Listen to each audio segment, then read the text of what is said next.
Salam alaikum. On va commencer notre nouveau chapitre, la gestion des ressources en eau. Donc la gestion des ressources en eau est l'activité qui consiste à protéger et à planifier, développer, distribuer et gérer l'utilisation optimale des ressources en eau et des milieux aquatiques deux points de vue qualitatif et quantitatif. C'est-à-dire يعني بمجموع الأنشطة التي تهدف إلى حماية برمجة تطوير تسيير الموارد المائية وتوزيعها بالطريقة الأفضل من حيث الكم والكيف. Donc premièrement, on va aborder la gestion des ressources en eau, تدبير الموارد المائية. أولا نتعرف على les différentes ressources en eau. ما هي مختلف مصادر الموارد المائية؟ سنصنف هذه الموارد المائية حسب التموضع selon la localisation des eaux. Donc on note la présence des eaux en surface, c'est-à-dire مياه سطحية توجد على السطح، والنوع الثاني اللي هو مياه جوفية des eaux souterraines. On commence par les eaux en surface. ونتناول هنا مفهوم un bassin versant المياه السطحية أو نتناول ما يسمى مفهوم الحوض المائي. إذا ما هو الحوض المائي؟ إذا نلاحظ هنا أن الحوض المائي هو عبارة عن مجموع المساحة الأرضية التي تجري فيها المياه.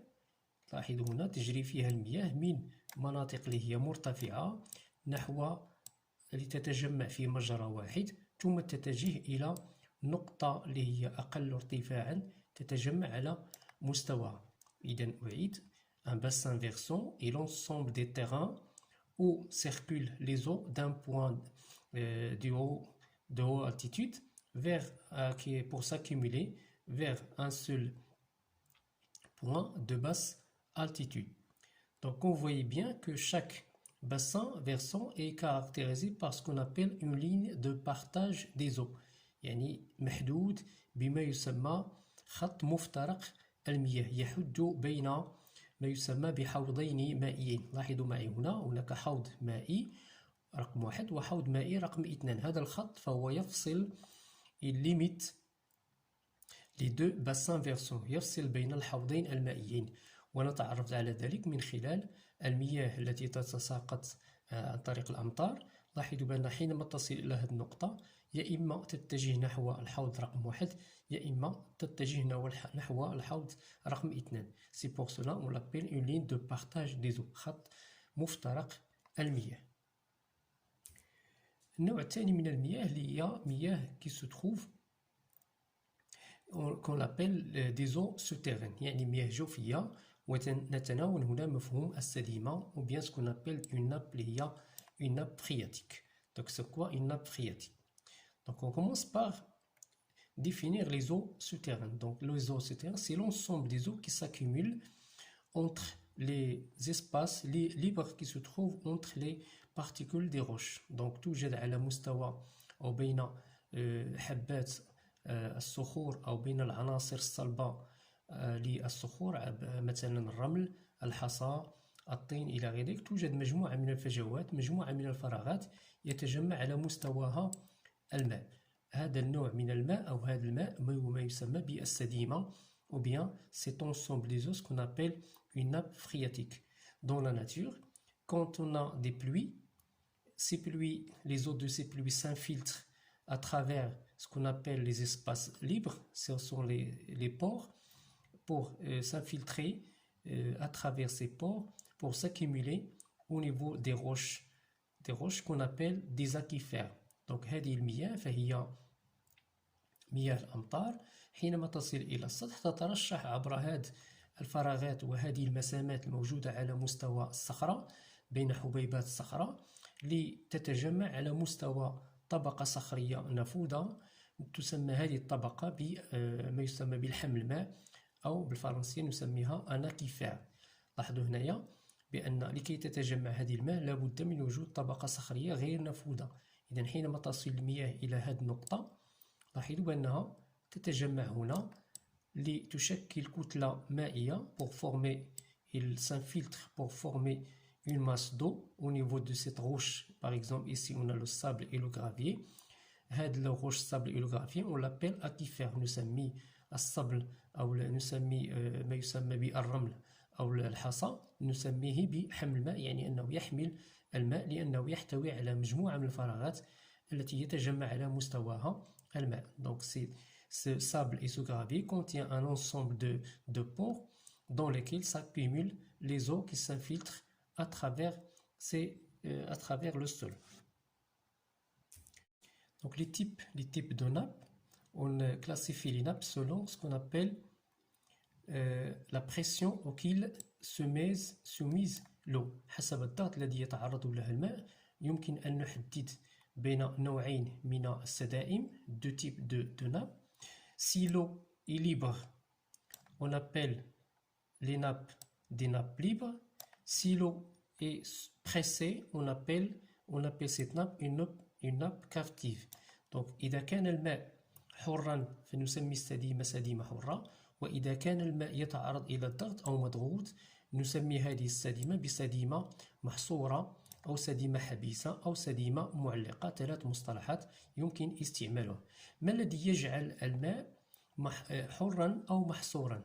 لاحظوا معي هنا في قاعدة كل سديمة نجد صخور اللي هي imperméable, des roches qui sont imperméables لا تسمح بمرور الماء، لا تسمح بمرور الماء في كلتا السديمتين، ما يجعل الماء يتجمع. Donc الاختلاف يوجد، la différence est trouvée dans le toit في سقف كل سديمة. حينما تكون سقف السديمة يحتوي على صخور اللي هي نفوذة des roches perméables، هذا يسمح للماء بالصعود أو الانخفاض على مستوى السديمة. إذن حينما تكون هناك أمطار يمكن أن تغذي هذه الأمطار هذه السديمة، ما يجعل أن هذا المستوى الماء في السديمة يرتفع. دونك الماء حر لا يتعرض إلى ضغط. بالعكس في الحالة الثانية quand سقف le toit de la nappe est formé de roches qui sont imperméables، حينما يتكون سقف السديمة من صخور اللي هي غير نفوذة، هذا يمنع الماء من الصعود ويمنعه من التحرك، بل يحدث ضغطا على هذا الماء. il met une pression. هذا النوع من الصخور اللي هي imperméable il met une pression sur l'eau. Donc l'eau في هذا le cas هذا dans ce cas l'eau est pressée et on dit que cette nappe est une nappe captive. Donc vous voyez très bien ici donc un exemple de nappes qui sont libres. Le premier exemple, ce sont des nappes alluviales qui ont en relation avec un cours d'eau, un fleuve ou bien un oued. Donc regardez bien que ces nappes enrichissent l'eau de cette nappe peut sortir au sol pour enrichir, pour alimenter ce qu'on appelle le cours d'eau, le oued ou des fleuves. لاحظوا بأن الماء على مستوى هذا النوع من السدائم يمكن أن يصل إلى السطح ليغذي السديمة، ونسمي هذه السديمة سديمة اللي هي alluviale ou bien سديمة نهرية لأنها مرتبطة بالمجرى المائي. النوع الثاني هو ما يسمى des nappes qui sont karstiques. Karstique يعني أنها مكونة من الكلس. Ce sont des nappes dont l'aquifère est une roche de calcaire. هذا النوع من السدائم يتكون الحمل الماء من صخور كلسية. تعرفون جيدا أن الصخور الكلسية هي صخور تتآكل بفعل الأمطار الحمضية، ما يجعل أنها تتوفر على مجموعة من فجوات كبيرة كما تلاحظون هنا، يمكن أن يمر عبرها الماء ويتجمع عبرها الماء، فنسمي هذا النوع من السدائم بالسدائم كلسية أو سدائم كارستية. des nappes qui sont karstiques. Pour l'autre type qui sont des nappes اللي هي captives، سدائم اللي هي محصورة، هذا النوع من السدائم يتميز بأنه الماء فيه يتعرض إلى ضغط. ومن مميزات هذا النوع من السدائم كما تلاحظون أنها سدائم اللي هي عميقة، لاحظوا أين توجد، ثم سدائم اللي هي قديمة يعني تكونت منذ سنوات وملايين السنين توجد. هذا ما يجعل أن فوقها مجموعة من الطبقات الصخرية تحدث ضغطا على هذا الماء. l'eau de cette nappe, puisqu'elle est très ancienne, elle est formée depuis des millions d'années. Donc, au toit de cette nappe se trouvent plusieurs couches qui exercent une grande pression.